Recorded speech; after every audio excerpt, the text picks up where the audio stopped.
just now. Am I presenting? I didn't think I was. I thought you were going to. Yes. So I will share until we go through introduction of Bekai, and Nancy will introduce you and our program today, and then you can start sharing your slides. Okay. All right. All right. And then when we get to the Q&A part, then we'll come back. Yes. How's the sound? How's my sound? Share until we go through introduction of Bekai, and Nancy will so Ted, will you mute your YouTube, please? start sharing your slides. Okay. All right. All right. There we go. Okay. Great. Hey, everybody. We seem to have 45 people here, and I'm going to wait a little bit as attendance thrives here. We have 9 people on YouTube, and we have 53 people on the webinars. It's very exciting to have everybody come to the Bekai program for November. And I'm the chair of Bekai at the moment, and we meet every Tuesday, the second Tuesday of the month at this time. During normal times, it's often at Xerox Park, although we found that some people like it when we hold it at other places as well. The attendance on Zoom webinars has been excellent, and we are able to bring all sorts of interesting programs to you on this. Smithy, can you give me the next slide? So this is Bekai. It's a part of ACM's Kai community, and we are the biggest group of this kind. And we really hope to have so many of the people that are in the Bay Area that care about human-computer interaction come to our meetings and be part of it. It has a $20 a year fee to be part of this, and you can ask what you're going to get for it. Well, a lot of stuff is around job things, and you can get and you can be part of Birds of a Feather groups, and you can be part of this program and putting it together, volunteering, and the community, meeting people and being learning about different things in human-computer interaction. So hopefully you'll get engaged. Often we find that many of the people are here for the first time. Raise your hand if you're here for the first time, please. It's kind of fun to see. And in any case, I hope that you all consider being people that help too. Can you give me the next slide? And that is around helping in various ways. So one of the most exciting things for me is all of these programs get put up on YouTube and people can find out about them. For example, we had a wonderful session where we had some of the very most famous people in visual language and interaction, all here to celebrate Fred Lakin's life, Scott Kim, who's written several books, Henry Lieberman, who's written several books. Last month we had things like that. Warren Robinette, who made one of the first educational games. So I want to get a video producer that's going to help us do a great job of putting those up on the net. And there's a lot of other things you can do. On the first Tuesday of each month, we have a meeting called the Steering Committee. And that's people that really care to be part of helping with all of the things, for example, building the web presence and our electronic selves and setting up Birds of the Feather. For example, we have a new Birds of a Feather getting started by Edwin Lee, which will be talking about careers, getting a career, what it is to have a career in human-computer interaction, people meeting regularly to talk about that. And before this meeting, there's something called the dinner. Now, normally with these dinners would be at restaurants for the last several months, of course. They are just gatherings, and they've been really fascinating conversations. And you can find those advertised on our Bekai.org also. Well, I think I've talked enough. And what I want to do now is turn it over to Nancy Frischberg, who is a program coordinator that is putting together the program for tonight. Thanks, Ted. And I think the the thing will automatically switch to me. Is that right? The visuals. Anyway, we're really happy to see so many people here at the meeting, BayChi monthly meeting this time. And we're delighted to welcome Sam Ladner, who earned her PhD at York University in Toronto several years ago and has published widely on social uses of technology. Tonight, she's going to talk about mixed methods. And I know many of you have heard about the term mixed methods. And for those of you who don't know how to define it or make it operational, I think that this Sam's introduction to it this evening and her brief book will help you be able to use a variety of methods. And in this case, we mean the mix of qualitative and quantitative. And I'd like to see a show of hands of people who are here. And Ted, we're up to 77 attendees in the Zoom meeting. How many on YouTube? You're muted. You're muted. 10, 12. Okay, something under 20. Okay, that's great. So if people would now raise your hands if you are familiar with mixed methods and you've used mixed methods. So do you know how to raise your hand with the little indicator? There we go. Okay, so that's quite a few. Let's see if I can get it. Oh, wow. Okay. And so that there are probably an equal number of people who haven't yet used mixed methods and aren't familiar with them. So Sam, that might give you a little hint about who's here today. And without any further ado, I'm going to disappear and let Sam show you what we mean by mixed methods, but I'll reappear at the question and answer period. Notice that this is one thing about webinars that's different from Zoom meetings. And if you haven't been in a webinar recently, it's interactive only in the sense that you can, participants who are not panelists can make comments. And if you chat in the comments there so that you are talking both to panelists and all participants, everyone will be able to see it. But you are probably not going to be able to talk to one another through the chat. And I think there's also a Q&A button for you so you can ask questions and we will monitor those and interrupt Sam probably at the end. So we'd like to hold a lot of questions till the end. Don't be afraid, we will be answering questions. Now, without further ado, Sam. Thank you, Nancy. Everyone can hear me? Yes. Just FYI, I don't have panelist view, I think. I'm not able to see thumbs ups. That's okay. That's okay. I'll rely on you folks to tell me. I can see the Q&A and I can see the chat window, but I don't see thumbs ups or anybody else. Not that that's a problem. I think we can figure it out.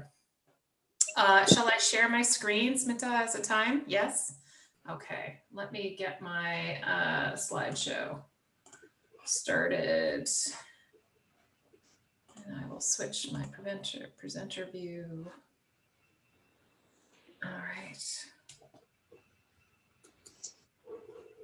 Oh, yeah, host disabled participant screen sharing. So I'm a participant, so I cannot share my screen. That's okay. And you use the same link as we gave you for the rehearsal? I guess so, yeah. Is it okay if do you still have my deck, Smita? Can you run it? Yeah, so I made you co-host. Sam, if you could try it one more time. One more time, okay. Oh, okay, I think I've got it. All right. And then I have to switch my screen one more time. Oh, I think I've got it. Great. How is that, everybody? Can you see what I have? Thumbs up. Okay. Hi, everybody. Thank you for having me. I'm delighted to be here this evening. Tonight, I'm going to give you a very brief preview, essentially, of what my book contains. And, to be honest, you can probably get away without reading the book if you do this. I probably won't say that, but you can probably get away with it. It might pique your interest. Let's talk a little bit about a story. This is not the story that I introduce in the book, but it is an interesting one that is evocative. Some of you may have heard of Easter Island, or known by its Aboriginal name, which is Rapa Nui. It's famous for these huge, haunting statues that are populated across this tiny island. About 900 of these statues exist. They're called moai. They weigh up to 82 tons. They are all over the island, and they all have come from the original quarry, one location on the island. And archaeologists have long puzzled over the moai and how they got placed so far from the quarry when there was so little mechanization on the island. The Rapa Nui people had a story about this. They said that the moai walked to their current locations. And that didn't make any sense to the archaeologists. They did all sorts of things. It was a poetic story, but they didn't really believe it because it didn't give them details to the modern scientists. So the modern scientists attempted to make the moai. They looked at all sorts of things like the physics of the moai. Could they have created log systems? What else could they have done? Until a modern scientist thought, you know what, maybe there's something to this story. And what she did was she was able to make the moai walk. This is a real photo from National Geographic, as you can see. She was able to make the moai walk across the island with no more than 15 people and some ropes. And all of that science of carbon dating, careful excavation, they could measure the age of the moai very, very specifically, but they could not understand the detail of how the moai got up and walked to their locations. Traditional science kind of failed us in this situation, but the Rapa Nui people already knew the answer. I tell this story because it gives us insight into the differences between qualitative and quantitative research. It is very difficult for us to understand how to count and understand at the same time. The detail that the Rapa Nui people gave in the story didn't make a lot of sense to the scientists because they were trying to count things. They were trying to do it very, very specifically, whereas the Rapa Nui people were giving very rich detail, thick description, as they call it in anthropology. So I tell this story because I want to show you the gaps of modern science that storytelling can provide, qualitative insight can provide. It doesn't have to be as poetic as the Rapa Nui stories about the moai, but it can be encapsulated in qualitative data, which are stories, systematically harvested, methodically analyzed. Stories can give us insight. Counting gives us really blank, flat portraits of what is happening. It's very hard for us to understand. So I realized that there was this big gap. I had been practicing anthropology or ethnography for some time. And the reason I wrote this book is because some of you may be familiar with my first book, Practical Ethnography. I got a lot of feedback. People wanted to know, like, what do I do when I have to provide numbers? Because oftentimes people do. Some of you probably are experiencing this, maybe even in a meeting you had today. How can I understand things deeply beyond just numbers? And is fieldwork the only way? Now, I actually, had that piece of feedback long before the pandemic, but it's obviously becoming much, much more noticeable for people that contextual insight is very difficult to get. So I kind of wrote this book because I wanted to answer these questions that were gaps in practical ethnography. I was looking for a book, and I was going to actually teach it. Some of you may be familiar with EPIC, Ethnographic Practice and Industry Conference. I had been teaching at EPIC through tutorials and online classes, and I needed a book. And practical ethnography was showing its gaps in this case. And so I needed a book. So I was like, well, what am I going to do here? I have this tutorial. There wasn't a book available. I developed this 8-week book course, and there's still no book. It was obvious that we needed a book, and I wanted to fill that gap. So this is a little tangent that Nancy had mentioned earlier about self-publishing. I want to tell you a little bit about that before I go into detail about the book. I didn't self-publish Practical Ethnography. I went to a very reputable anthropological qualitative methods publisher, and they were a nice little outfit. They had published quite a few things of colleagues that I had known. They had a good reputation. They were a nice little organization. And so we published the book together, and it was nice. And then they decided they were going to sell themselves to a big behemoth British publisher, which they did. And good for them. I mean, that was nice. But as soon as that happened, it became rapidly apparent to me that I mattered zero to the editor. And some of you may know the ins and outs of publishing. You don't actually own anything when you sign over your rights. I had a very crappy deal. Even with my nice little publisher, I still managed to sell copies of this book, and I make 8%.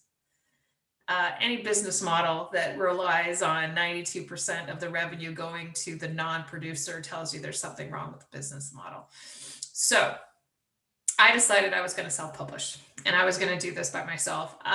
In order to do that, what I needed was all the tools that my first publisher offered me, which was design, copy editing, marketing, publishing or printing, and release.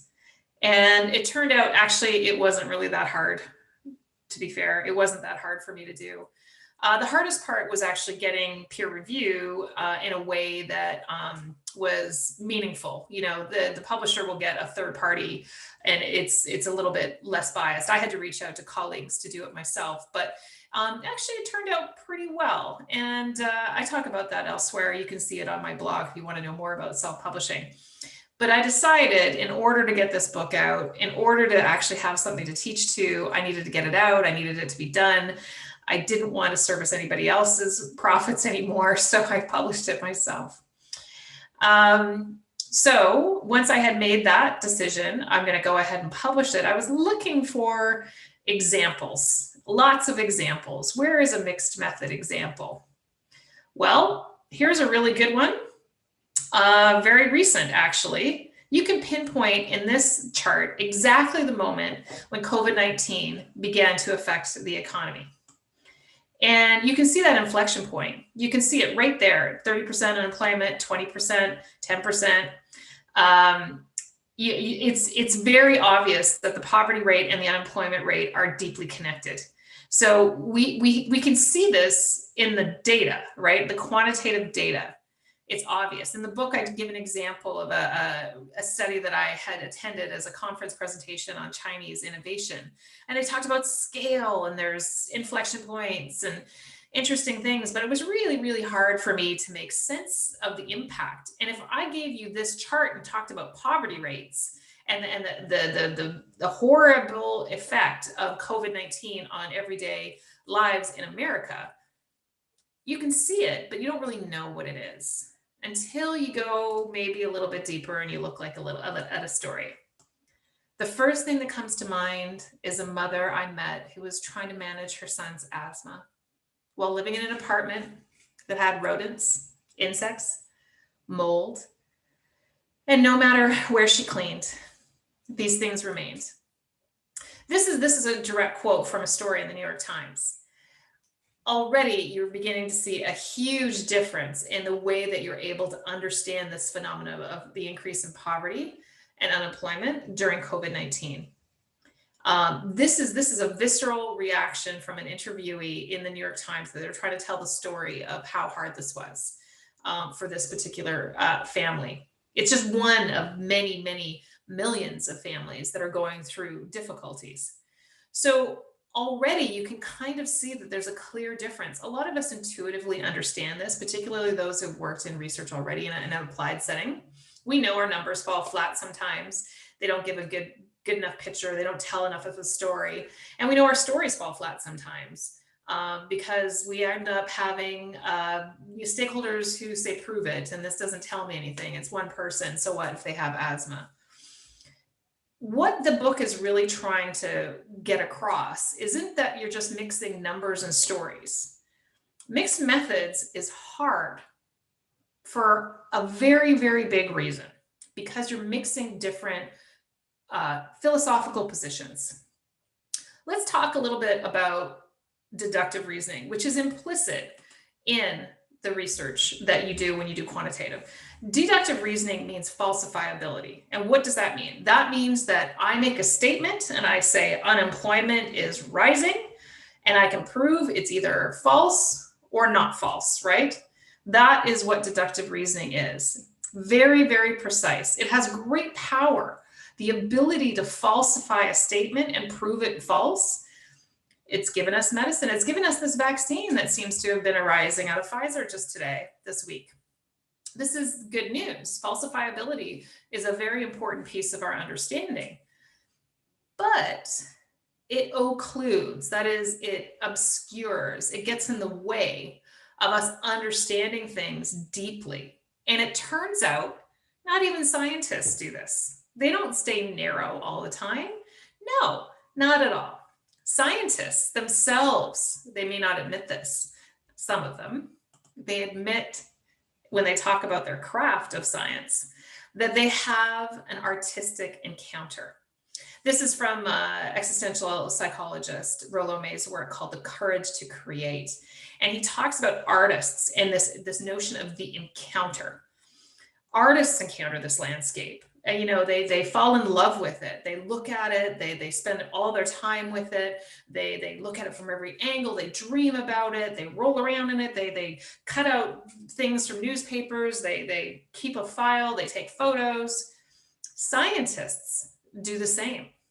Scientists do the same thing when they confront their experiment, as he says, the laboratory task in a similar situation. What he's trying to say here is that scientists do the same thing as artists. They have an encounter, a creative encounter. Creative encounter is really what is about falling in love with the subject of your study. It's something that qualitative researchers often do kind of intuitively. And it's something that scientific method or positivist researchers may say they don't do, but actually they kind of have to in order to really get deep into it. So on the surface, it looks like great. These are the best of both worlds. Let's have falsifiable statements and let's fall in love with our subject matter and have a creative encounter. But that doesn't really begin to tell you why this is such a challenge. Why is it such a challenge? Well, mixing methods is very, very difficult because on the surface, it looks simply like mixing data.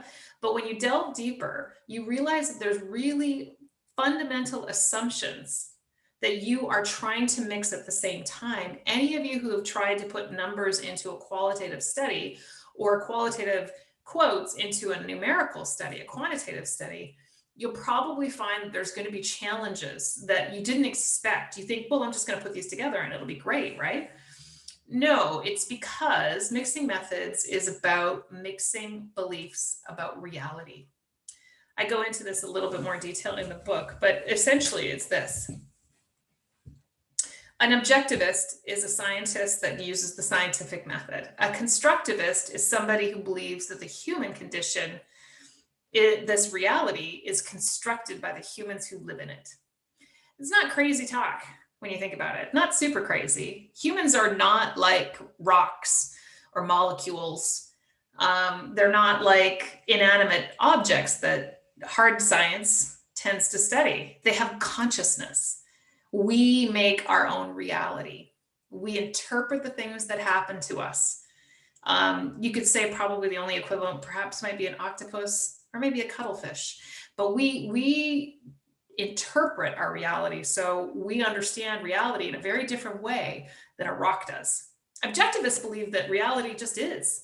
It's just there. It's something you can see. There's absolutely no negotiation or interpretation associated with it. So right off the bat, you're beginning to see why social science is slightly different than typical scientific method, because consciousness of the humans involved in it plays a deep role. This is actually really, really important for lots of different areas. You can probably ask meaningfully, what's up with economists if they don't believe that humans have any consciousness? It's true. And the behavioral economics is a good example of trying to put the human aspect back into the study of economics. But it's very, very apparent when you do technology studies.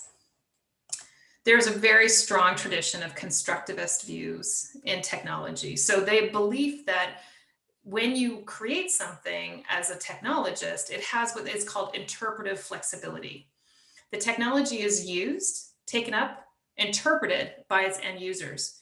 Bruno Latour likes to talk about it as a rugby ball. I don't know if I played rugby through my 20s, so this may not make sense as much to the American audience as it does to me, but when you pass a ball in rugby, it passes hand to hand backwards. It's not a single pass in one play. It's actually many passes, hopefully many passes in a single play. And an idea, just like a technology, is like a rugby ball. If no player takes it up, it just sits on the grass. So you hand the idea to somebody else and they put their own spin on the ball and the spin on the ball and the spin on the ball. Interpretive flexibility is a key concept in science and technology studies. And it's something that I use in my own work. We design technology, but it doesn't mean people think of it the way that we think of it. They have consciousness. If you believe that as a researcher, guess what? You might be a bit of a constructivist, and you may not even realize it. Positivists believe a reality is just objective. It's there. It's something that you just see. It's incontrovertible. You just pick it up. So when we look at the differences between qualitative and quantitative, it starts to get really gnarly pretty quickly. Qualitative and quantitative have different roles. Some of you may be familiar with this. You probably have taken it perhaps in your methods class. The ontological orientation, that is what you think reality is. And then there's the epistemological orientation, and that is what you think knowledge is. Knowledge is essentially, in the natural science model, it's something that is falsifiability, essentially. And reality is something you just see. It's right there. You test theories and you deduce the results, but it's very different in the qualitative tradition. Inductive. The data tell us what the theory is. You may have heard the term grounded theory. Most people like to use that term incorrectly. They talk about grounded theory as like these data are grounded in theory. That's actually not what it means. Grounded theory means the data tell you what the theory is. The theory is grounded in the data. You have a constructivist perspective. You believe the humans you're studying have an essential interpretive idea about what is happening. Their consciousness dictates it. So they interpret. Your epistemological orientation, you believe that knowledge is interpreted by the humans. I'm just going to pause there and see there's a question. I'll take it, I think. Or is there just one question? Nancy, is it just the one about COVID-19? Oh, you're on mute. I'm sorry. You're still on mute. Yes, it's the one question about COVID, and I'll answer that one at the end. Okay, I'll ignore that one. I'm not sorry. I won't ignore that one. I will postpone that one. I thought it was a new one. If there are any questions now, please go ahead. By all means, put them in the chat, and I'll pause for a moment. Nothing. Okay, we'll wait till the end then. No problem. So They all took me seriously. I guess they did. So if we know that qualitative and quantitative research tends to have these different philosophical orientations, how does that affect what we can collect as data? Oh, there's our question somebody's asked. The first question is, are there any examples of quantitative cases versus qualitative cases? I don't know what that means. A qualitative case is a deep case study. I don't know what a quantitative case study would be, because quantitative by definition is about scale. So I'm not sure if that answered the question. Michaela, if you want to spend more time talking about that, adding more detail, that's fine. I will continue. Actually, this next slide might actually answer the question. Yeah. Just from the diagram, is there a better way? Okay, gotcha. Michaela's asking if there's a better way to interpret this. Okay. let's go to the next slide, and perhaps I can help you with that. So when you think about quantitative research, the ability that it gives, the richness that its data provides is through scale and causation. So by definition, that defies case study, right? Case study is a single case, lots of deep description, thick description, details. It answers questions like, how often does this thing happen? What causes what, right? Which variable is the independent variable? Which variable is the dependent variable? This helps you understand the biggest problems, the prevalence, right? What's the top of the list? It also lets you understand that whatever intervention that you're making, whatever solution that you're offering actually has an effect, that it's efficacious.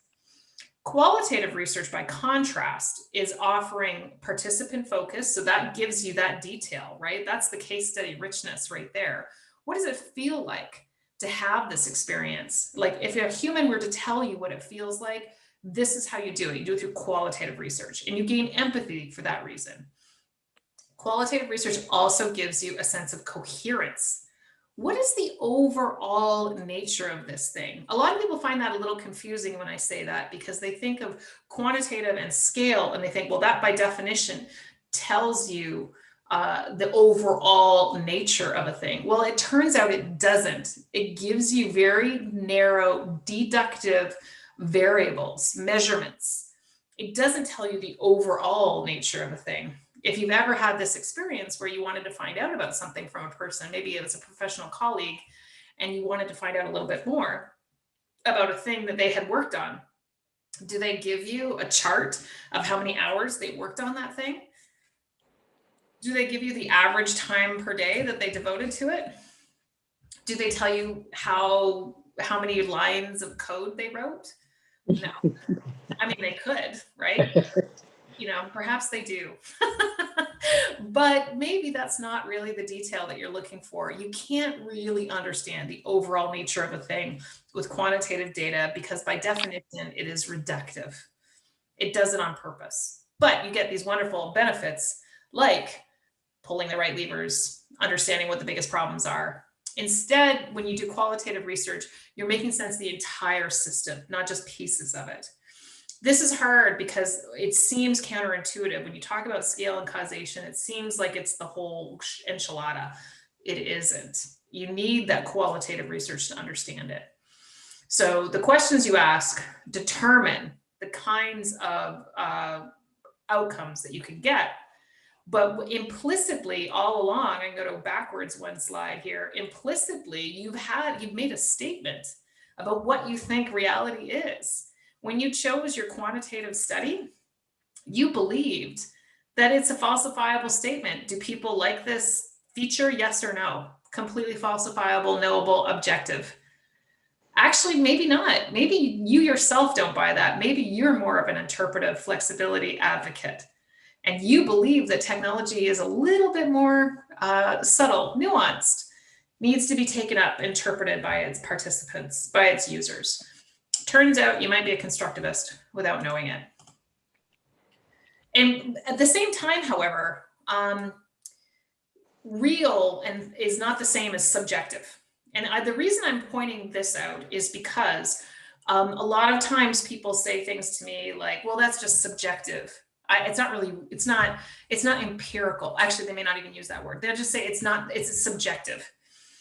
What they're not quite understanding is that there's qualitative data can be real, quote unquote, can be subjective and empirical, and so can quant. And by that, I mean, empirical means simply observable. Is it something that you can count? Is it something that you can observe? Is it something that is empirically validated? I saw this happen, or this person, in fact, did say this thing. Is it observable? Quantitative data can be empirical. You can get analytics. Oh, we had all of these activities happened. They were, 48% of our participants finished this workflow. That's empirically observed, 100%.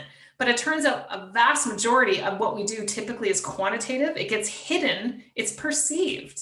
It's perceived quantities. How often do you do this thing? That's a perceived quantity. How do you feel about this? What's how would you rate this on a usability scale? How would you tell us your experience? Strongly agree, strongly disagree. These are perceptions. That's just as subjective as perceived qualities of a thing. So I ask somebody, how do you feel about this thing? And they give me a nice, long, detailed focus group type answer about how they loved that movie and hated that other movie. That's a perceived quality, but it's no more perceived, no less perceived than how they would rate it on a scale of 1 to 10. Quantitative does not mean somehow real, whereas qualitative means subjective. So we have this problem because we tend to think of qual being subjective and quant being real. Turns out they're both empirical and perceived. Net promoter score, perfect example. People use it all the time as the somehow holy grail. It's just a perception, Same to be said, words people describe their experiences. I loved this movie. It was amazing. I hated this movie. What a stinker. How is that any different than 7.5 out of 10 or 3 stars? It's no different. It's just a deductive version of it. So quantitative and qualitative are very similar. I see there's another question and I will ask it. Awesome, thanks, said Michaela. You're welcome, Michaela. I'm glad that I could give you the details you were looking for. Nancy, how are we doing for time? Because I think I'm clipping through this a little bit faster than I was expecting. You've got plenty of time. Okay, so that's all right. I don't want to end early either. I want people to get their money's worth. Yes, of course. And we will encourage those questions that are being held back artificially by my suggestion. Correct. Excellent. Great. So let's talk about why you would mix methods. Don't do it for the sake of doing it. But here's some reasons. Time does not permit some in-depth qualitative. Most of us working in applied fields today probably have had this experience where they didn't have time to do in-depth interviewing. They didn't have time to do a diary study or to do an ethnography. But it turns out it's just as normal to have a lack of time to do an in-depth quantitative study to get good data. Emmanuel Santz, who is an economist who studies income inequality, he spent decades assembling a quantitative data set. And once the data set was created, they ran tests like that, like it was pretty easy. But it took years to get this data assembled. Most of us think about quantitative data as being immediate because it's often just given to us.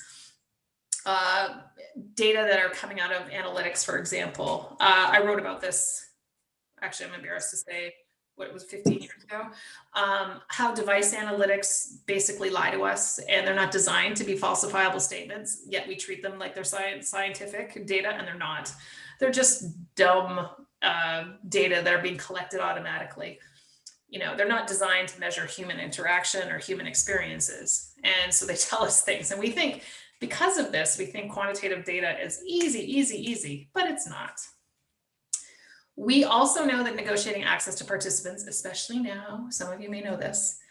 When I say access, I mean going to them, but even just booking interviews sometimes is very difficult.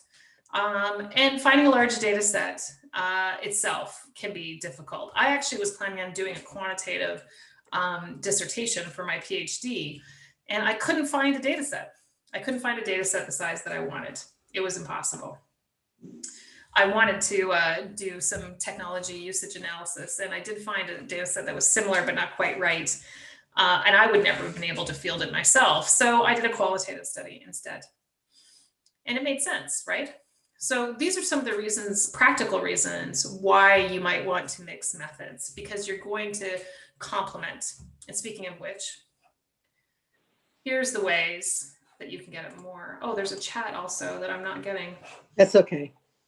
I'm sorry. I'm watching. Oh, you're watching. Good. Okay. So how do you mix? What kinds of approaches do you want?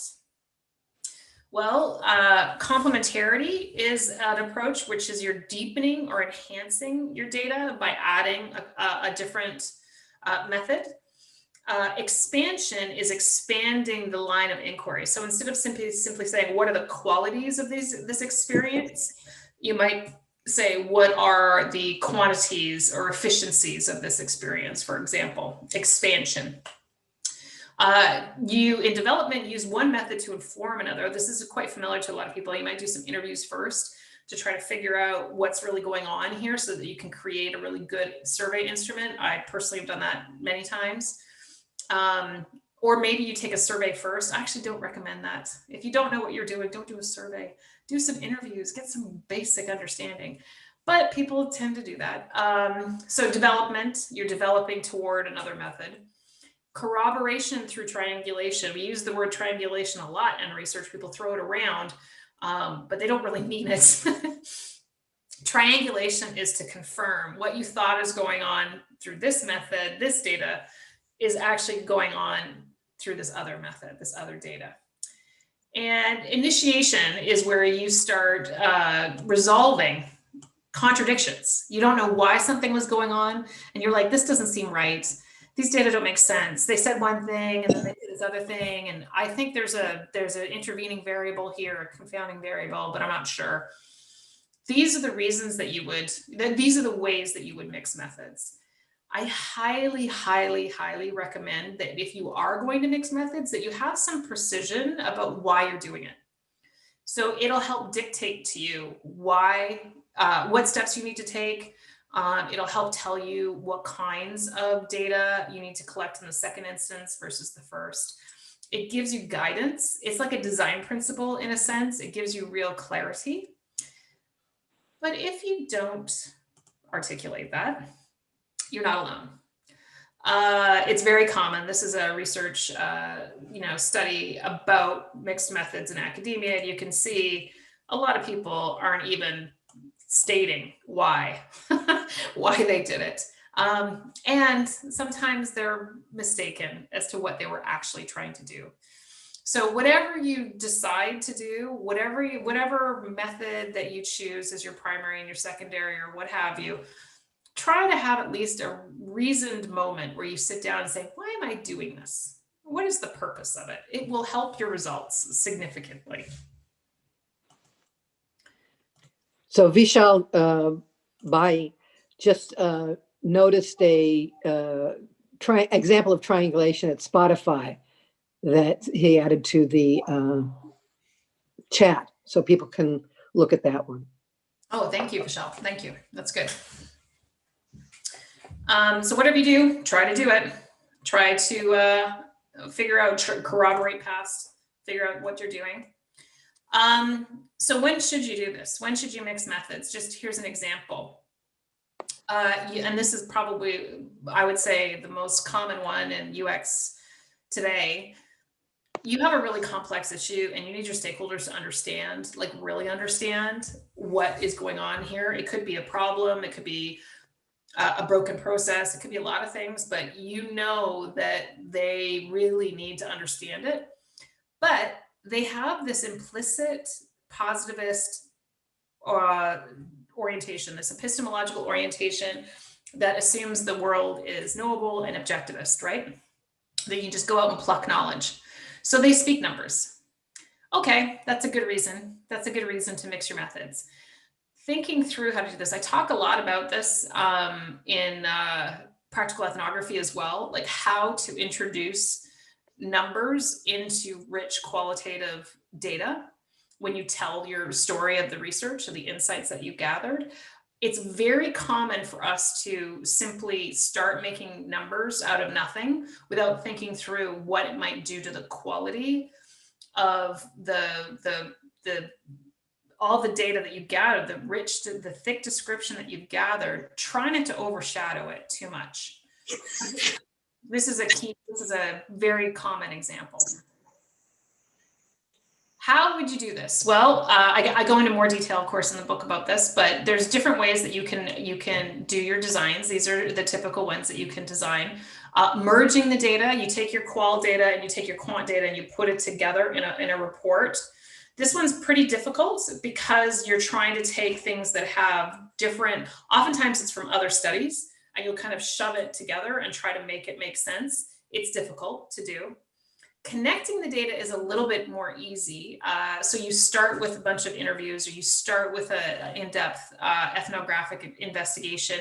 Then you go toward a survey to test some of your assumptions. And then you can tell people both the scale and the causation, but also the fundamental nature of a thing. That's probably the best example of doing it intuitively. That's kind of easy to do. Challenging is to embed it within it. So case in point, I did a study like this when I was at Amazon, where I had a very large sample size,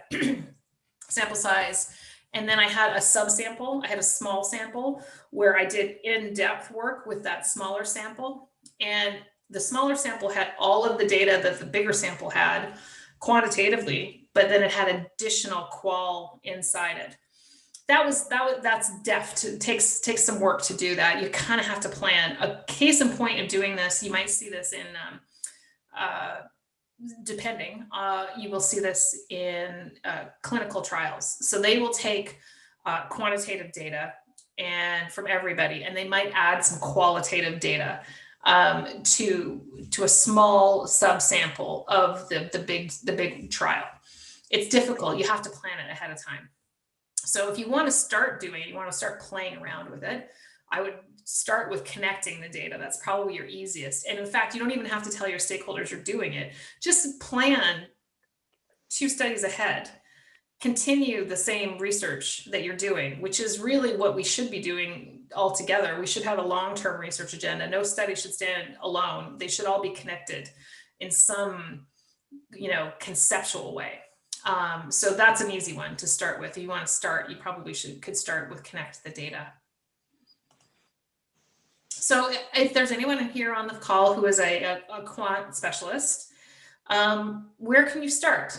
How do you do this? Try experimenting a little bit with giving some color to your participants. That is, some contextual photos, headshots, descriptions, more qualities. Give qualities. Stop just the data speak for themselves. Try instead to show your stakeholders what that means. So that experiment that I did with what happens for people who are experiencing unemployment during COVID, that qualitative data was really impactful. It was one quote. Experiment with that. Try that. And do not let yourself off the hook with just boring numbers. Tell some stories. See if you could do it. It's a great way for you to add color, and surprisingly, you'd be surprised. A lot of people say they only trust a quote unquote scientific method, but you add stories to your quant data and suddenly you get a lot more understanding. Like I said, the nature of a thing and that participant focus, you're going to get that. But if you're a qual specialist, some ways to start is to show some numbers, so that your stakeholders can understand the scale of a thing. So some examples that you might want to consider is when you're doing a qualitative study, do a frequency table of key variables among your participants. Like show how many have, used the product for 3+ years and how many have not, less than 3 years, for example. Just giving a sense of scale, your stakeholders will seize on that and they'll start saying how predictive it is, et cetera. This is for you to gird your loins against. Good practice. You say, I don't know. This is not a scale and causation study. This is a study that is about the nature of the thing and the participant focus. But if you want, we can connect this data in another study. Double down on your sense making. Like you have this opportunity with qualitative data to explain things, typologies, concepts, mental models. You get that. If you just give a numerical summary of your qualitative data, you are cheating yourself. Try to give models, ideal types, explain what a thing should look like. I don't know how prevalent it is, but these are the initial contextual dynamics that I am seeing. Mind maps help, context maps, time order displays, role order displays, lots of choices there. And plausible models of how a thing functions by using metaphors. And you can actually start describing the dynamics whereby one thing affects another thing. You can test it in terms of scale and causation with a quantitative study, but start going out on a limb and showing people. Don't be afraid to describe how something works. That's the power of the qualitative. And with that, oh no, that's about right on time. That is the end of my presentation. So I'm happy to open it up for questions. Shall I stop sharing my screen? Yes, if you stop sharing your screen, then we will share the other slide deck, which says open questions. And I can actually turn my video back on, I think. Yeah. And that way, we hope, as soon as Smita shares, we will have captions on again. Here we go. Starting subtitles, beautiful.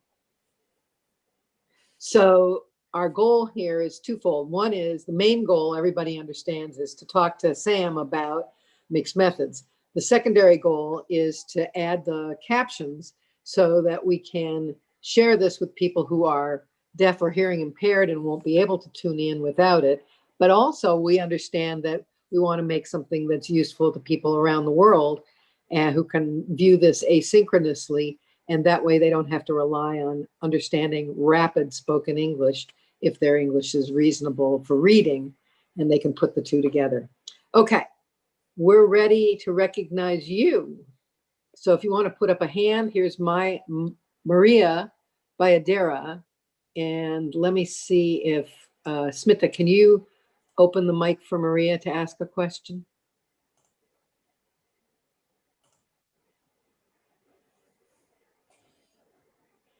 She looks like she's muted still. Maria, I think you can unmute yourself. Maria, can you unmute yourself and then you can speak?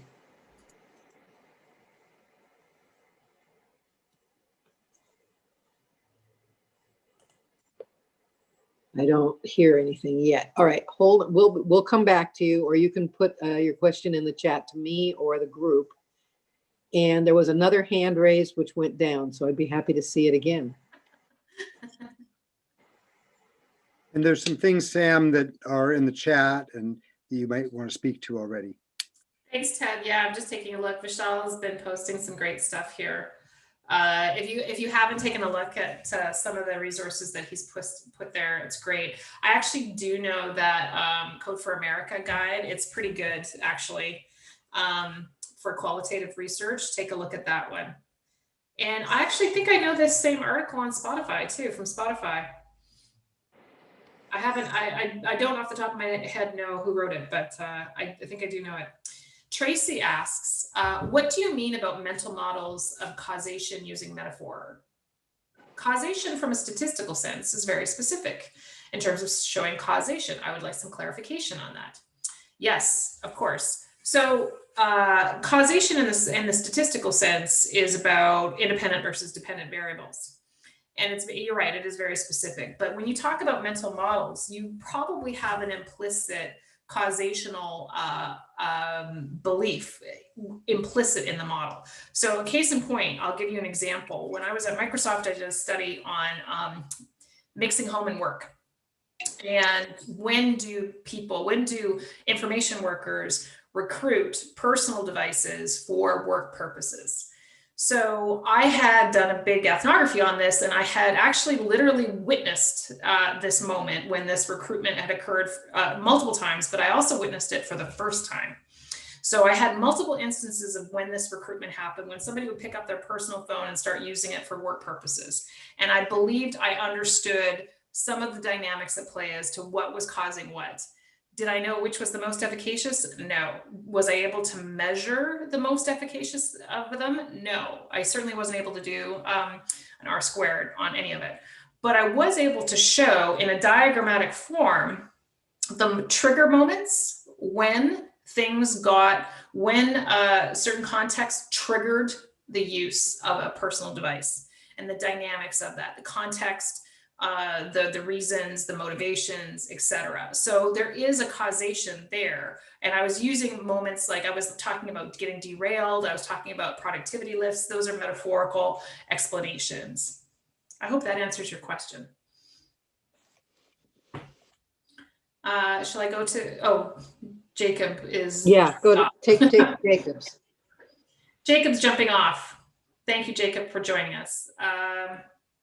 Oh, people say that what Vishal is posting may only be seen visible to the panelists. Really? No, he reposted to panelists and Oh, I attendees. see. Okay, sorry. Jacob's second one. Hi, Sam. Thank you for all your work. Let's say you want to validate personas. Oh, God. Did we just say that? Okay. Validate personas by sending out a large-scale survey to your sample after you've conducted a bunch of interviews and made personas based on those interviews. What sort of questions are you asking in this sort of survey? So when you want to quote unquote validate a persona, do we need to talk about how that's a terrible idea? Do we need to talk about that? A persona is not validated. A persona is a tool that you use to elicit empathy and deep understanding. So it's not something you validate. But if you want to make sure that you're doing the right thing, that is, you're making the right decision, you could say, we believe that these are your motivations. Is that correct? And sending out a large scale survey, you might want to do a cluster analysis, for example. Like, are there distinct clusters based on what we thought?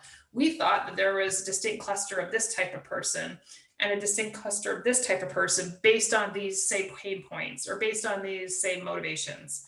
And you can actually ask questions about what motivates them or the things that they find the most troublesome. And you can do a cluster analysis on those data and find out, are these distinct? You may not be able to make them distinct because they're not in the quantitative data. So that might be an example. Generally speaking, I'm not going to validate personas. Sam, I have an example that may speak to that question, though, because I agree with you. I'm not going to validate personas, but the question that was asked of me is, are the personas that we guessed about early in the product development, in fact, holding up as we get more usage? That's a good example. That's a very good example. And so what we did was, we looked at how people signed up and what job description they gave or job title they gave themselves, whether it was hard to go by email address because many people had Gmail and Hotmail addresses and not their work address when they signed up for the service. So I couldn't always tell from that. But we wanted to know, were people civic employees, belong to an agency, nonprofit employees, or for-profit employees, and what kind of job descriptions. And what we learned from that was that over time, our set of personas was mostly the same, but the number in each category was different. So that we were tending toward a new kind of user rather than a predicted kind of user, right? So you're not validating personas there. You said, okay, these are our personas, we use them, we designed based on this. And did the groupings change? Did the size of the groupings change? Did the types change? And it turns out they changed slightly. They changed some, and there were people from for-profit organizations, which was not who the service was designed for. So that was surprising. How can we attract more of those people, right? That's interesting. Good example. Good example. So, I mean, the important thing there was we didn't send out a survey. We interrogated, this is like log data in a way. We just interrogated the data that we had already collected about people and then looked at it as a time series. Yeah, it's terrific. It's terrific because it's like it's like when you do it with the survey for personas, it's like you've got this mic and you're like demanding, tell the truth. I know you lied, it's a really interrogational kind of approach. I think you're lying, do you really like these things, and it's like, whoa, like that's not our job. We're not here to interrogate people. Oh, Yushi asked about filers versus pilers. Shall we talk about filers versus pilers? Filers versus pilers is two sets of email personas. I would say that they're not personas, they're behaviors, but okay. But both of these behavioral representations could belong to one individual. It's not that helpful to quantify them. It's true. Actually, they do typically, well, I happen to know this from my work at Microsoft. Pilers versus filers is a famous thing that we talked about there. Pilers and filers, by the way, I'm a filer. Generally speaking, sometimes I'm a filer, but for the most part, I'm a filer. We do find consistency over time with the type of behaviors that people have. They choose an information architecture that works for them. What's interesting, though, is that might be changing over time too. We're starting to see more pilers than filers. these are people who do not file their email. And a lot of us can blame Google for this because we're used to it, right? We're used to searching for things now. Personally, I still am a filer, but that behavior of structuring information and structuring data, you might be able to argue, yeah, I don't know if I've done this study, so I can tell, but I'm going to go on a limb here with a hypothesis, and I'm going to say that filers score highly on one of the big 5 personality traits, and that's conscientiousness. Mm-hmm. I don't think that's too much to ask, eh, Nancy? That sounds reasonable to me. Yeah, that's a good hypothesis. We can test that. Well, we'll test it. We'll test it. Who knows, right? Any other questions? Oh, I got a LOL from you, Lucy. Good work. LOL. Did you see Sandra's question in the open questions about, can you talk through the main challenges of turning qualitative thick data into meaningful stories and how those evolve from the researcher who was junior compared to a more experienced researcher? Right. Okay, sorry. There was one before that too. Should I go to the first ones? Either way. Okay, I'll go to the first ones because I want to do it in order. I think that's only fair. So, are you a filer? A filer. See, we're already proving our hypothesis. Okay, would love to hear. Anonymous says, would love to hear some examples or something simple of case study. Okay, should a case study. I'm not sure what we're talking about exactly in terms of case study. So I'm just going to suggest you might want to take a look at some of the ones you can see the first chapter, I think, on the website. I got to double check on that. There's some case studies in there. Next question. How should qualitative researchers work with data scientists or with quantitative specialists? That's an excellent question. Well, one of the ways you might want to consider working with quantitative specialists is to feed them hypotheses. They love hypotheses, especially data scientists that are working with non-reactive data, that is analytics data, basically not provided by participants. Not empirically observed quantitative data is usually just noise. If you give them insight as to where they should start hunting first, they love that stuff, or they should anyway. They should love that stuff. That's a fantastic way to start. The other way is to see if you can find out where they are in their research process. So if they're working on a big data set right now and they've already pulled the data in, maybe you can add qualitative color to that so you can provide some complementarity. If they're about to field something, maybe, especially if it's a survey, you can provide them with questions or theories that you might want to investigate. They probably don't have a good understanding of what the efficacious variables are in surveys before they know anything. You could probably tell them what might be. You don't know. Share your models. I hope that gives you the insight. I would love to query the audience on this question too, and see if there are any data scientists who've come along with a usability specialist or any UX professionals who've come along with a data scientist. If you're hiding out there in the audience, by all means, jump in. Yeah. Okay, I'm going to go to Chloe's question. Thank you for sharing, Sam. Regarding connect the data type of mixed method, how do you think about starting with quantitative data, which then informs qualitative data to generate results? Well, it really depends. If you don't know anything about a subject matter and you start with quant, there's a good tendency that you might kind of go to foregone conclusions because quant is reductive by definition.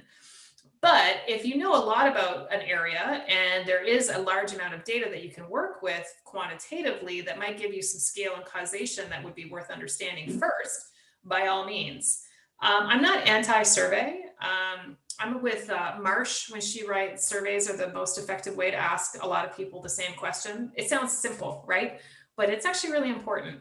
So try to think about how much you know first about an area. If you feel like you don't know enough, I would start with qual. I hope that answers your question, Chloe. I'm going to go over to these questions in the chat. We've got chats and Q&As at the same time. Yep.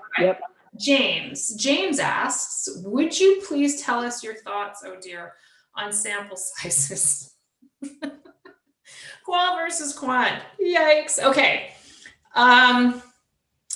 First off, I do have a slide share. Yes, a slide share on sampling methods for qual and quant. It's been viewed over 500,000 times. So by all means, look that up because I think I really nailed it. Qualitative and quantitative sample sizes are entirely different. Quantitative sampling, because it has this implicit belief in falsifiability, it needs something to compare to. So it implicitly should be compared to probability theory. What are purely random results? If you have no probability inserted in your sample size for quantitative research, it is not applicable to run any kind of probability-based tests of significance. Yet people do it all the time. And in fact, the bigger your sample size doesn't mean anything because you totally messed up your sample size or your sampling logic. Random sampling for qualitative research makes zero sense because there's nothing, you're not comparing your results to purely randomized events. In fact, you're not falsifying anything. You're understanding the interpretation that the humans themselves are giving you. So there's no falsifiability. There's no true versus false. There's no tell me what you really think, stop lying. You know, there's none of that. So I could go into a lot more detail about, minimum sizes, but take a look at my slide share and I'll give you a little bit more detail on that. James. And I'm just going to chime in with one more point, and that is the name of our organization. It reveals one of the reasons that sample size is interesting. So CHI, Computer Human Interaction, as an acronym, is one interpretation, but there's also a statistical test called chi-squared, which allows you to take fairly small sample sizes and use them as counterbalances on one another, and therefore be able to potentially get a statistically valid and meaningful result out of a small sample, which is a purely quantitative study. By the way, the Kai is my favorite character to write. There you go. It's a big fat X, but it's like very like swoopy. And the squared, it's awesome. I love it. My favorite. From Linda, how can someone primarily qualitative get more quantitative experience? I usually recommend you start with a survey and start doing surveys that are purely descriptive. So you're, like Marsh was saying, it's the most efficient way to ask lots of people the same question. Do your best to not ever, ever, ever allow people to write text comments. See if you can test yourself to get insight without any open text at all. If you can do that, then you're ready. You can do that.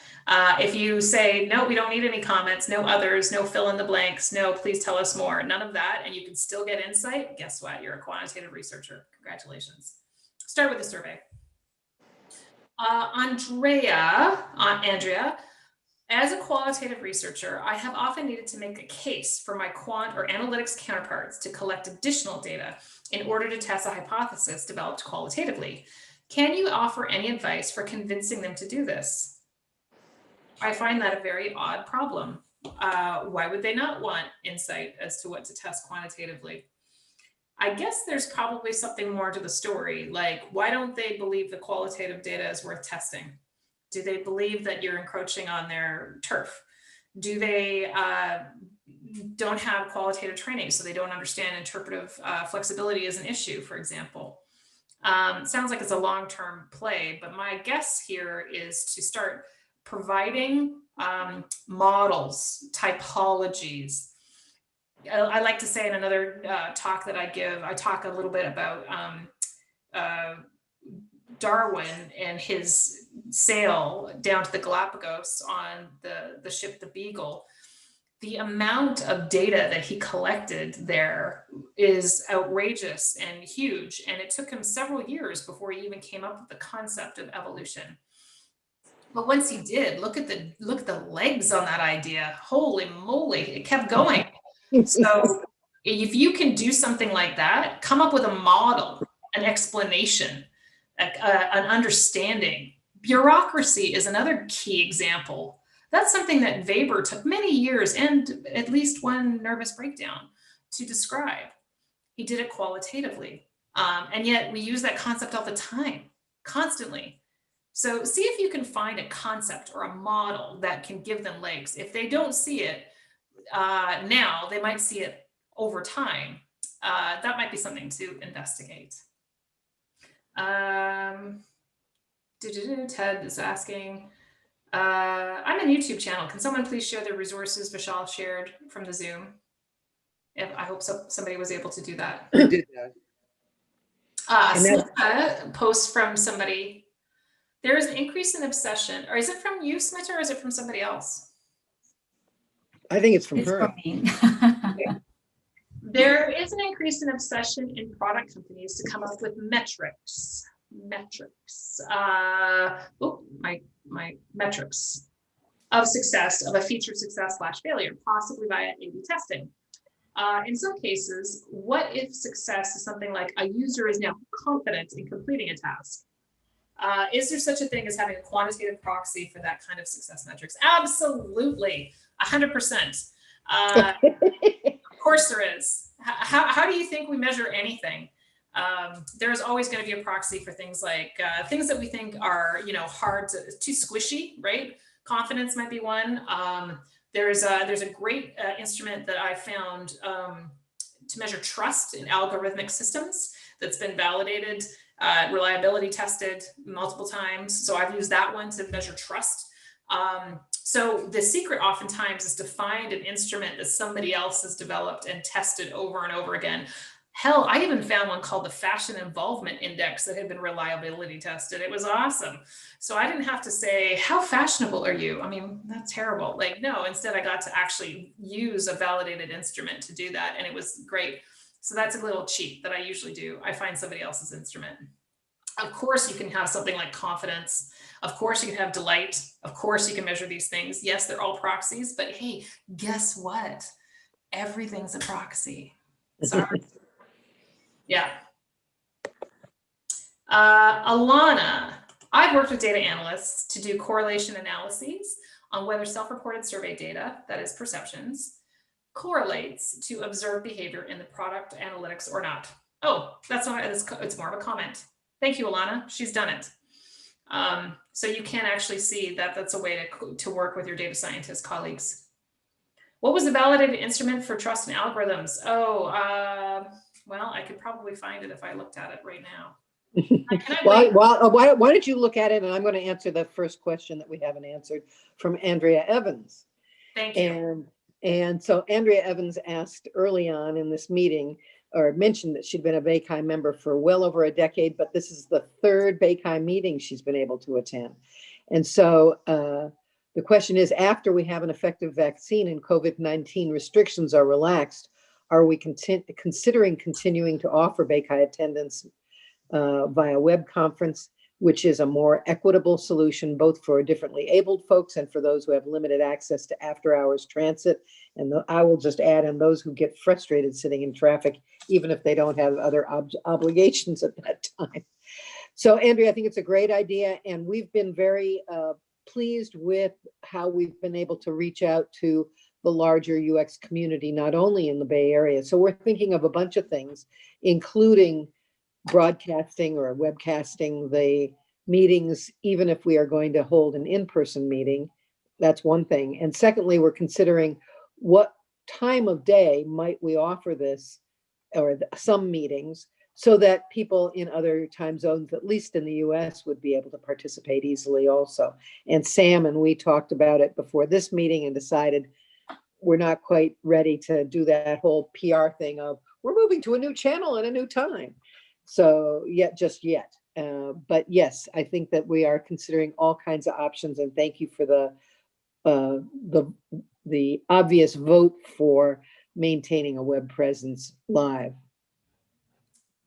I am not able to put my finger on this one.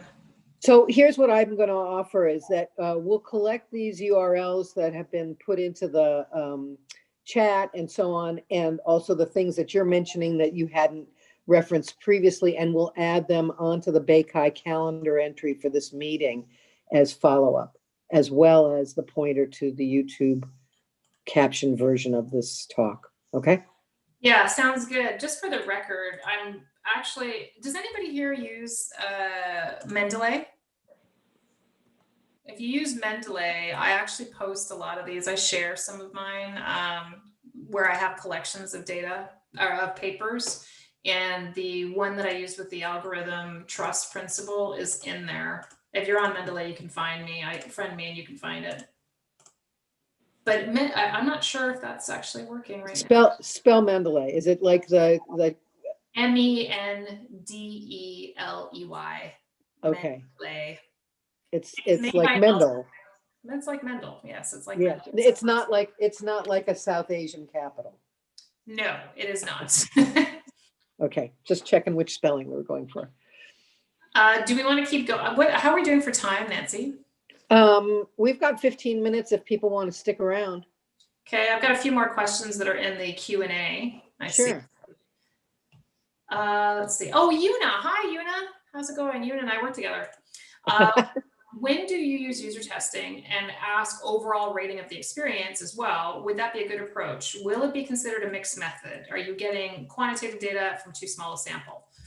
So I think I know exactly what she's trying to say here. Pardon me, I might need a drink of water. You can ask the characteristics of the overall experience in a small research sample if you ask it's the same way in multiple studies. And yes, it is valuable. So using it, if you do a study with like 6 people and you ask about the overall experience and you never ask it again, and you ask it very generally in an unstructured way, it's probably not worthwhile. But if you ask it in a specific structured way and you ask it consistently over time through multiple studies, you can be confident that that's worth having. I hope that answers your question, Una. Sandra asks, what is the most intuitive way to communicate qualitative data insights? Well, I would defer to this crowd. I'm sure a lot of people have stories that they'd like to share about that, but generally speaking, I would say it's very useful to take advantage of the emotional and human aspect of what your participants have shared with you. So giving as much emotion in the words that you share, giving depth to their faces, if at all possible, if they've given consent. I've actually had instances where I've hidden faces, but I can still actually communicate emotion through the use of hand gestures. I get pictures of hands and pointing and things like that. I mean, you'd be amazed at what you can do when you really are trying to be creative with it. I like to do video slideshows of still photos if I couldn't get video. In one instance, I was prevented by confidentiality rules from taking video and photographs. So instead, I worked with a sketch artist to do a comic book of the findings. And my goodness, it was such a hit. People loved it, thought it was great. So you tell the story based on real qualitative insights. I recommend getting a sketch artist. not me. If you like sketching, go for it. It might be good for you. Basically, anything that gives that intuitive, that human aspect, the depth of emotion, the participant focus, and a holistic understanding of the entire thing. So diagrams help too, but I tend to like to tell stories. Benjamin asks, what do you think of political polling example in predicting election outcomes as a research method? Is there a better mixed method approach that is more qualitative? Ooh, fascinating, apropos topic. For the record, the polls of this last election were not actually wrong. In fact, they were right. What we were seeing is there might be a systematic depression of a certain type of response, but overall the predictions are correct within the margin of error. But you're absolutely right. There is a sociologist, Zeynep Trefeki, you may know her. She's been arguing for some time that we need to add qualitative insights to how we do this. And in fact, this is the content essentially more or less of what AOC has been arguing about the Democratic Party, understanding in depth and to look to the future. The thing about qualitative insights is that it is in some ways more future oriented. Quantitative is by definition backwards looking. So yes, adding Frank Lutz, you may know him. He's a focus group consultant for the Republican Party. He's been adding value to the Republican side of the House for some time in deep understanding through focus groups. We don't have enough people reading ethnographies. So for example, Arlie Hochschild's Strangers in Their Own Land is a great example. It gives you real insight. Opting for Elsewhere is another interesting ethnography of urban elites leaving and going up to a place like Traverse City, Michigan. It tells you something about what's the dynamic and what the future might hold. The sample sizes may be small, but the signals may be weak, but it gives you explanatory power. So yes, I fully advocate doing that. Take a look at Zeynep Pirfecki on Twitter. She's tweeted a lot about that. I think the other example that I think is so strong is Trish Wong, right? Who predicted the overtake of cellular phones, way early, even among people who didn't seem to have a lot of money.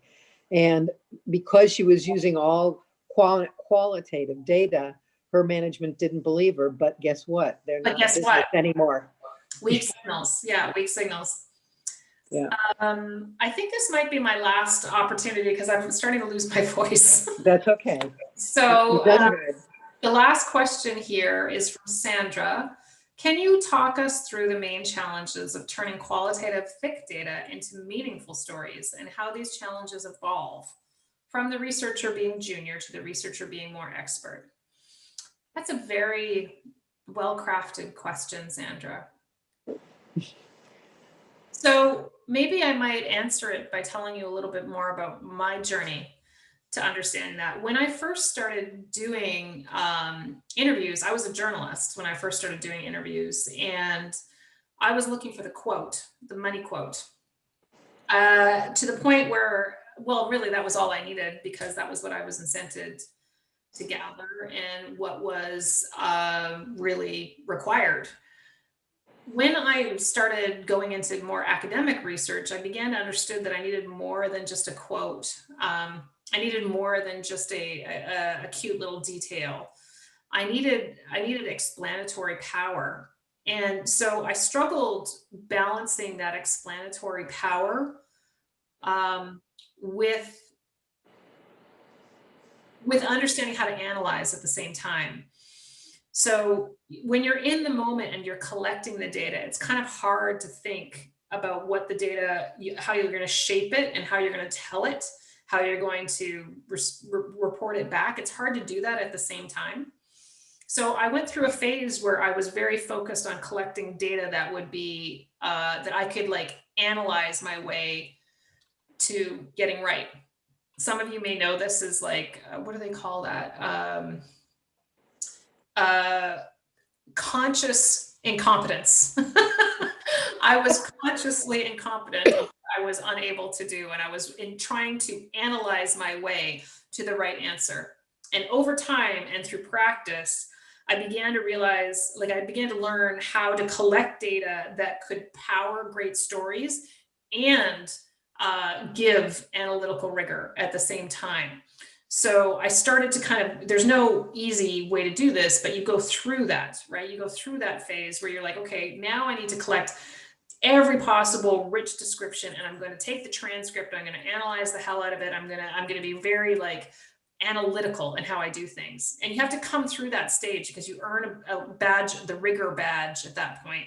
Once you get through the rigor badge, then you can go back to the telling of the stories, and you realize you can do both at the same time. So you're always looking for richness that will give explanatory power, but also emotional and human. So you'll ask things like, you'll learn how to slip it in at the last minute casually, things like, what went through your mind when that happened? And tell me, how did that make you feel? And you won't derail anymore because it doesn't feel like you're analyzing, you're going through a script, right? You're actually, you're living in the moment. And at the same time, you're confident that you've got enough rich description coming that you'll be able to do some analytical stuff. There's no short way to get there. over time, the more you practice telling your research insights in story form, you'll begin to understand the insight, the data that have the most power. And you'll learn how you can connect those, how you can elicit it, how you can get it.